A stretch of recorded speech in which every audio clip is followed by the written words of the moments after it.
तो फाइनली वो फोटो सबके सामने आ ही गया जिसका अनुमान लगाया जा रहा था। सोनम और उसके बॉयफ्रेंड राज का ये फोटो फाइनली बाहर आ ही गया।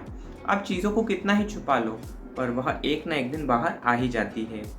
इंदौर के ट्रांसपोर्टर कारोबारी राजा रघुवंशी की हत्या का मामला मेघालय पुलिस के ऑपरेशन हनीमून को सक्सेसफुल बना दिया गया है। पुलिस ने कई सनसनीखेज खुलासे करे हैं। 30 मई को सोरा के इलाके में राजा की हत्या करी गई। पुलिस को शक जब हुआ जब कपल ने केवल एक फोटो अपलोड करा सोशल मीडिया पे।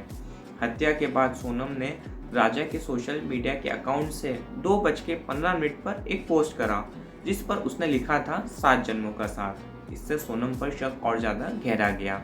पुलिस को वारदात की जगह पर खून से सनी शर्ट और 6 किलोमीटर दूर सोनम का रेनकोट मिला, जिसे इन्वेस्टिगेशन को डाइवर्ट करने के लिए छोड़ा गया था। आनंद कुर्मी के पकड़े जाने के समय पुलिस को वही कपड़े मिले जो उसने हत्या के समय उसे पहने थे। स्कूटी से आने जाने का पैटर्न भी पुलिस को मिला। इससे मर्डर की साजिश की कड़ियों को जोड़ा गया। तब जाकर पुलिस सोनम तक पहुंच पाई।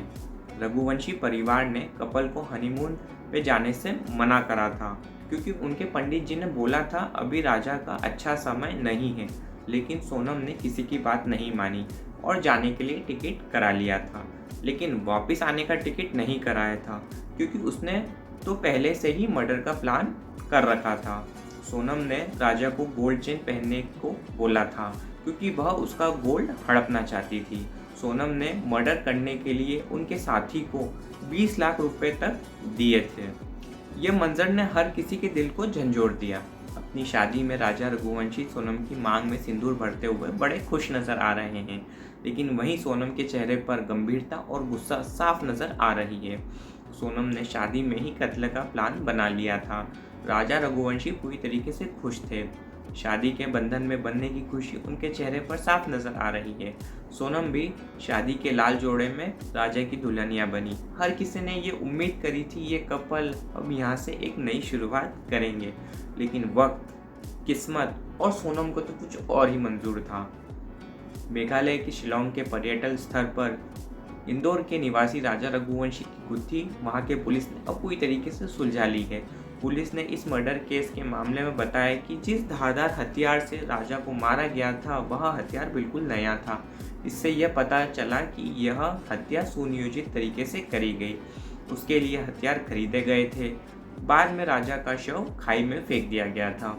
पुलिस ने शव के आसपास खोजबीन करी है जहां राजा का मोबाइल मिला है। मेघालय के शिलोंग में राजा के शव मिलने के बाद उनके परिवार ने राजा का अंतिम संस्कार कर दिया है। रघुवंशी परिवार का जो बेटा 11 मई को दूल्हा बनना था, वह 4 जून को उसके परिवार द्वारा अर्थी सजाकर दुनिया से उसे विदा कर दिया गया है। आपको बता दूं, राजा के अंतिम संस्कार में शामिल हुआ था राज। कोई सोच भी नहीं सकता था इस फेस के पीछे इतना वाहियात सा इंसान है जिसने खुद ही राजा का मर्डर करवाया है। सोनम ने अपने सामने ही राजा रघुवंशी का कत्ल करवाया था। राजा रघुवंशी की हत्या करने के बाद सोनम 30 मई को इंदौर से गुवाहाटी ट्रेन से आई और इंदौर पहुंचने के बाद वह उसके लवर राज से मिली। उसके बाद सोनम और राज दोनों इंदौर में किराए के रूम में एक दिन साथ में रहे।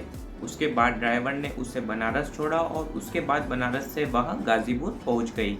हत्या के बाद सोनम और उसका लवर एक दूसरे के साथ बराबर संपर्क में थे। सोनम की कुंडली से यह पता चला कि वह मांगी दोष की जातक है। सोनम के भाई और राजा की मां दोनों एक साथ खूब रोए। अब राजा रघुवंशी की मां का यह बयान आया है कि सोनम को भी तड़पा तड़पा कर जिंदा जला दिया जाए, और सोनम के भाई ने भी यही कहा है कि अगर सोनम ने मर्डर करवाया है तो उसे फांसी पर लटका दिया जाए। गाइस, अगर आप किसी से प्यार करते हैं तो अपनी फैमिली को बता दो। किसी की पर्सनल जिंदगी और फैमिली को बर्बाद मत करो।